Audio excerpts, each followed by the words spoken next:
সিলেট মানে হচ্ছে পাঁচ বাই রেস্টুরেন্টে খেতে হবে, যেখানে আছে হচ্ছে অনেক ভর্তা মাছ, মজার মজার খাবার।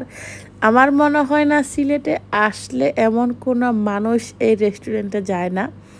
পাঁচ বাই আর হচ্ছে পাঞ্চি রেস্টুরেন্টগুলোতে যায় না এমন কোনো মানুষে খুবই কম আছে। আসসালামু আলাইকুম, কেমন আছেন? আলহামদুলিল্লাহ, এই তো আমরা ভালো আছি। আপনারা তো অলরেডি জানেনই আমি হচ্ছে সিলেটের বউ। সিলেটে শ্বশুরবাড়িতে চলে আসলাম। এসে হচ্ছে বেশ কয়েকদিন থেকে হচ্ছে বিয়ে শাদি সব কিছু নিয়ে হচ্ছে খুবই ব্যস্ততা ছিলাম। তো আজকে হচ্ছে একটু ফ্রি হলাম সব কিছু মেনটেন করে, বিয়ে শাদি শেষ করে। তো আমার মেয়েও হচ্ছে খুব অসুস্থ হয়ে গেছিলো, ওকে ডাক্তারের কাছে নিয়ে গেছিলাম আর একটু ঘোরাঘুরি করতেছিলাম। পরে আপনাদের ভাইয়া বললো না, তাহলে আমরা অনেকদিন থেকে প্ল্যান করতেছি, সময় হচ্ছে না। আপনার ভাইয়া বললো চলো তাহলে, যখন বের হয়েছো তাহলে বাসায় রান্না করার দরকার নেই, কারণ আমার মেয়ে খুবই অসুস্থ। সব কিছু মিলিয়ে হচ্ছে রান্না করার দরকার নাই, তার বাসায় যখন মেহমান আছে পরে বলে তাহলে পাঁচ বাই থেকে খেয়ে যায়। তো পাঁচ ভাই মানে হচ্ছে অনেক অনেক মজার ভর্তা মাছ মাংস, কি বলে যারা হচ্ছে পাঁচ ভাইতে খাইছে অবশ্যই সেই পাঁচ ভাইয়ের ভর্তাগুলো কিন্তু আপনাদের জানা আছে কত পরিমাণ মজা। বিশেষ করে আমার খুব পছন্দের হচ্ছে শুটকি ভর্তা। আর একটা কথা হচ্ছে, আমরা কিন্তু যখনই যাই না কেন আমরা কিন্তু কোনো টাকা দিয়ে খেয়ে আসি না, ফ্রি ফ্রি খেয়ে আসি। এর জন্য আমরা হচ্ছে ম্যাক্সিমাম আমরা হচ্ছে পাঞ্চিতে খাবার খাই, পাঁচ ভাইতে যাই না। কারণ পাঁচ ভাইয়ের ভাই হচ্ছে আপনাদের ভাই আর হচ্ছে একদম বেস্ট ফ্রেন্ড যাকে বলে।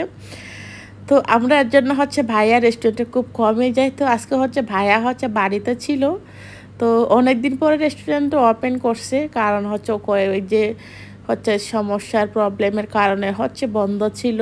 তো আজকে হচ্ছে খুলছে, খুব খাবার দাবারও কম ছিল।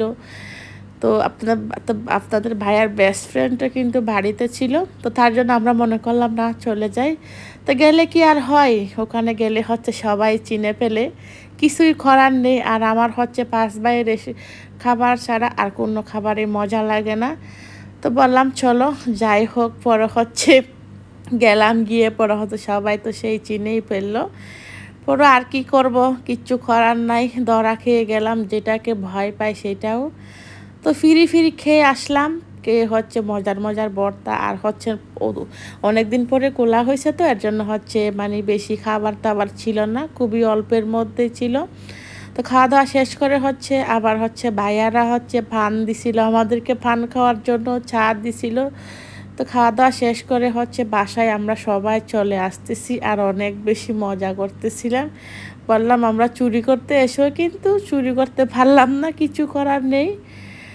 তো আমরা হচ্ছে অনেকবারে হচ্ছে ভাইয়ারা ভাই কিন্তু বাসায় নিয়ে খাওয়াই। তো আমরা বললাম যে না, এবার বাসায় যাব না, ভাইয়াকে হচ্ছে চুরি করে আমরা রেস্টুরেন্টে গিয়ে খেয়ে আসবো, কারণ রেস্টুরেন্টের খাওয়ার মজাই আলাদা। ওখান থেকে শেষ করে হচ্ছে আমরা নিচে আবার পান খেতেছিলাম। আর এই ভাইয়াটা অনেক মিষ্টি আর মজা করতেছিল আমাদের সাথে, হাসি করতেছে, ভিডিও করতেছে দেখে। তাই তো, আর সিলেটে আসলে অবশ্যই পাঁচ ভাই থেকে কে খাইছেন কমেন্টস করে জানাবেন, আর খাবারগুলো কেমন। ওই খাবারগুলো কিন্তু অনেক অনেক মজা। ভালো থাকবেন সবাই, সুস্থ থাকবেন, আল্লাহ হাফেজ।